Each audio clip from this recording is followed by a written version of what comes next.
We saw before how we could apply a pattern called the chaos game to generate this fractal called the Sierpinski triangle. So what if we applied this same pattern to other shapes, like a square?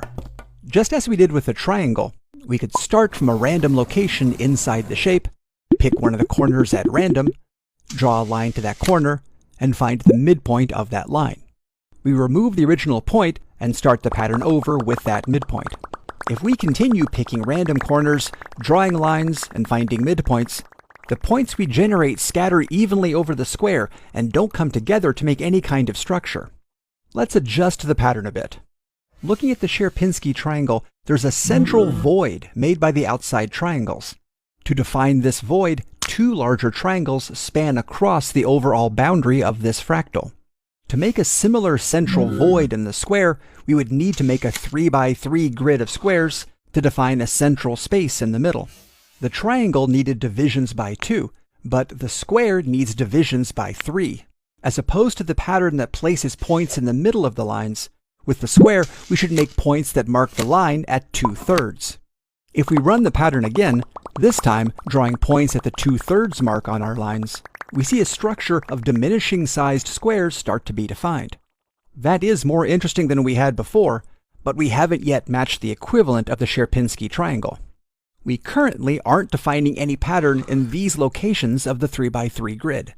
To draw the pattern into these areas, we can make additional points along each midpoint of the overall square. We now randomly choose between these 8 points, and drawing points 2/3 the way along the lines, we end up with this fractal of infinitely nested squares. Other shapes can also be a foundation for the chaos game. We can run this same pattern on a hexagon, choosing randomly from one of the 6 corners, and drawing points at 2/3 of the line. After a while, we'll see a pattern of infinitely nested hexagons emerge, creating a sort of fractal snowflake. Let's apply the chaos game to other 3D geometry. Instead of a 2D square, we can start with a 3D cube. We'll use the 8 corners of the cube and the 12 midpoints of the edges as the targets for random selection. Making our lines with marks at the 2/3 point, a cubical fractal starts to come into focus. With nearly 1 billion points, we can see the details of this fractal called the Menger sponge. This cube and the tetrahedron we used before are solid shapes that are all made up of the same regular faces, that are all offset by the same angle, which puts them in a group of shapes called the Platonic solids.